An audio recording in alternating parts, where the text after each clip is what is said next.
excited I picked up this 2011 cargo Sprinter van. Super cheap. Super duper cheap. Doesn't run. That's probably why I got it so cheap. As you can see, the door handle has been broken off. Is missing. And it's I've started peeling off all of the old business stickers that were on it. It's a Freightliner version, still made by Mercedes. It is a cargo version. I started pulling off the skin on the walls. I haven't done that side yet, and I've already started getting some supplies for the rebuild when I build this into my mobile office sleeper camper. I'm going to remove the bulkhead wall there. I won't be needing that for sure. It's got these cool fluorescent tube lights in the top. I don't know if you can see those, but those are nice. Okay, the reason I got this thing so cheap is because it has been burglarized. The instrument cluster is missing, the ignition key is missing, the immobilizer has been broken off of the steering column, and all the plastics down here have been kind of messed up. But also, they broke in down here. I believe that is the airbag module. It's still there. They just unplugged it. And the ECM is usually what they would steal out from under the hood that goes with the instrument cluster and the key and the immobilizer, the ECM. Oddly enough, the ECM is still under the hood. And there it is. There is the ECM right there. As you can see, still screwed in. Might be a little loose, like they did try to take. Well, I'm not sure. No, it just clips in. Okay. And this is the brake pump. This was unplugged on this fitting down here. I don't know why. So that's kind of some peculiar things. I think it's got 259,000 miles or 247. Who knows? Who knows? Don't have an instrument cluster with it. Everything else seems to be intact. The guys that sold me the van said that it was a good running van before it was burglarized. So I'm really hoping that that is the truth and that is the case. So I looked all over high and low to find the parts I needed to fix this, and I found them on eBay. So I received the package today. Wow, and I had to pay $72 to ship it, but they're in this box. Should be everything I need to make that van run. All the parts are electronically married to each other, and if you have to buy them separately, then take them to the Mercedes dealer to have them remarried, it's going to cost a lot. But these parts all came out of the same wrecked van, and they're already married together, so wish me luck. And here are my new used parts. We've got the ECM and the key from that same vehicle, and the driver's side door handle from that same vehicle. We also have the key ignition from that same vehicle, the instrument cluster also from that same vehicle, and I got that whole plastic panel, which is kind of nice because mine's messed up. What else do we got? Oh, we also have the steering column. Instead of just giving me this unit here, the immobilizer unit, the guy sent me the entire steering column, which is pretty awesome, I guess. Yeah, so here we go, guys. Let's go and install this stuff. Okay, it looks like for the most part I'm going to need a Torx bit. I don't know if you can see that in the picture. The autofocus is catching that, but yeah, there's several Torx bits that hold this whole dash on. Okay, I'm not sure, but these two yellow plugs down here were unplugged. I'm not quite sure what they are. Somebody told me it's the airbag module, and I plugged one of them back in. Let's see here, try and get the other one back in. I don't know why they were unplugged, but they sure did do a number on my panel to get it out. Maybe they thought that was the ECM and they were idiots. It's not the ECM. Because here is the ECM right here. And let's see, that is held on by these clips. Just these little clips on the side look like it might be the only thing holding it in. Press the clip up to the side and lift it out. That's pretty easy. Just gotta unplug it now. Okay, unplugging the ECM isn't that hard. Here on the end is, I don't know if you can see that, a little thing, you just pull it outward and the ECM becomes unplugged. Alright, so yeah, this one just pulled out to the side. That looks like the little handle was gone, but I used a screwdriver and pried that one off. And this one also came off. This unclips out of the holder, and voila, my original old ECM that I think they probably intended to steal this, but they were unsuccessful. If any of you are considering working on your ECM, ECU, or any sensitive electronic part of your vehicle, I would highly recommend you disconnect your battery first. The battery shows right here is a little battery symbol. So you will start by removing this panel, which has 3 T25 screws in it. And I personally use my drill as a screw gun and remove this panel first. Once you remove that panel, you will find there's nothing there that you can get to. So you have to lift this rubber mat out of the way. Pause this for a second, but yeah, you're gonna have to bend it a little bit, and the mat will remove pretty easily.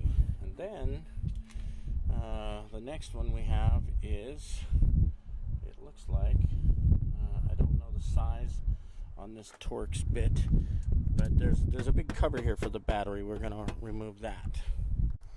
Okay, once we got the 4 bolts out of there, we got this panel off, and we have exposed the battery, and wow, that looks like a huge battery. I mean, it goes from there to there. That is not your normal looking battery.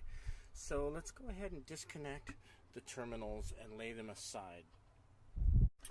We've decided to just go ahead and disconnect the negative terminal only, and we left the positive terminal just because it's got a bit more complicated connections on it.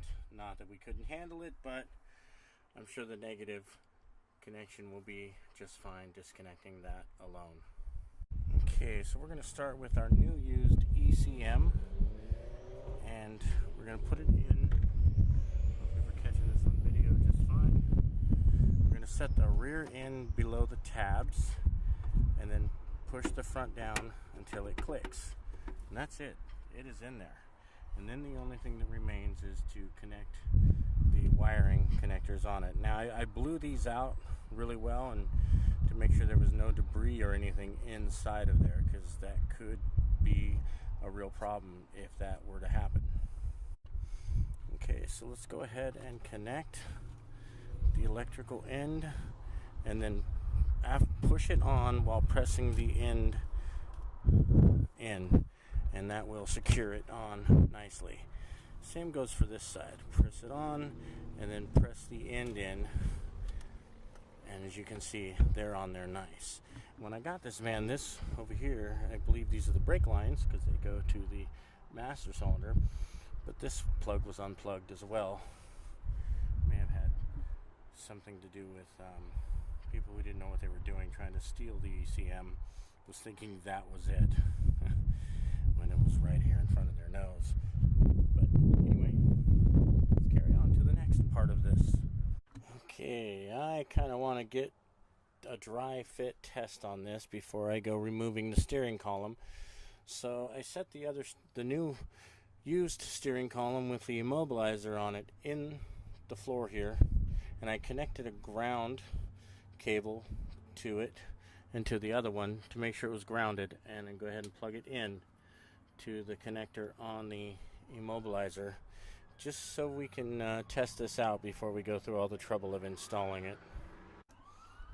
Okay, as far as the instrument cluster goes, the new used one has a plug on the back here, as you can see, and here's the other end of the plug. We're going to go ahead and just plug that on for now before changing out this whole plastic piece again, because I'm impatient and I really want to know if this thing's going to run. Okay, the only remaining part to this kit is the key ignition, which I have this here, and I don't see where it comes off, and I tried turning it with the key that came with it, but it didn't seem to turn. So maybe there's a lockout. There's 3 cables hanging there, and it looks like there would be space for 4 cables to connect to the back of it, but this middle one here is a blank. So let's go ahead and connect those. Alright, we've got them connected, and they only go one way. And so the only thing left to do is connect the battery. Let's go ahead and reconnect our battery terminal. Okay, now we have the battery terminal connected. Let's take our key, slip it into the ignition down here, and turn it. Ooh, it turns. The lights are on the dash. They have come on. And let's go ahead and turn it. Oh my God, it runs. She's a runner. Holy cow. Listen to it. It's purring like a cat.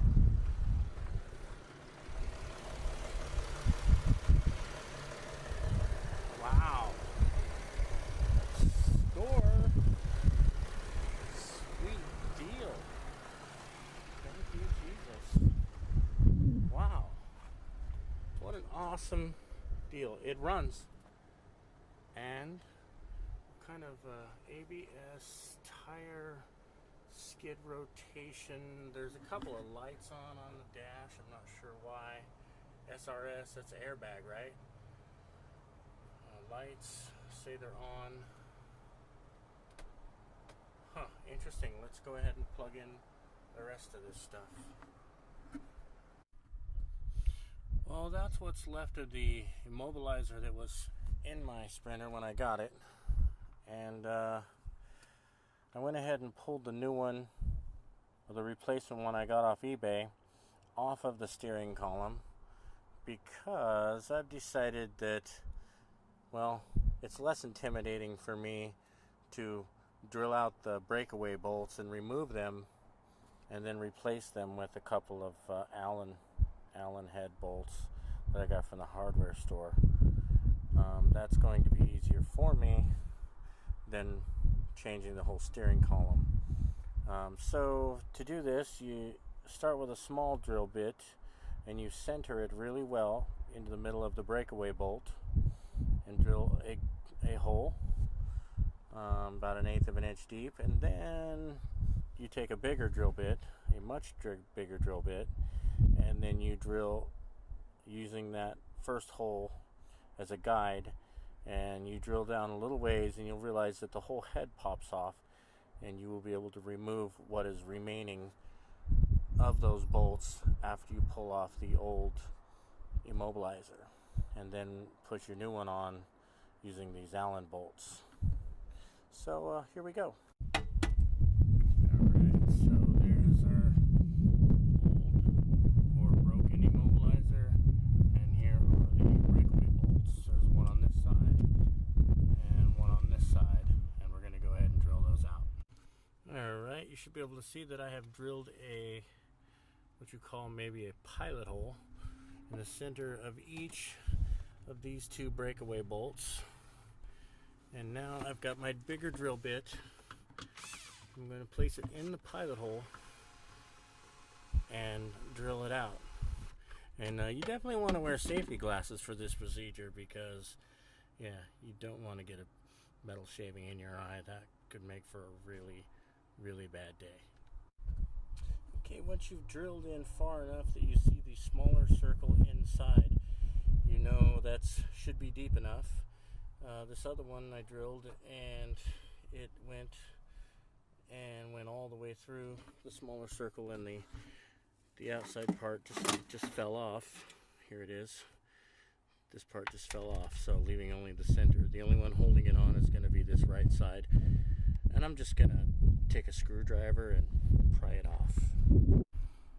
Okay, we went ahead and broke it off, and that leaves two little studs here, and just like on my other one, they're loose enough.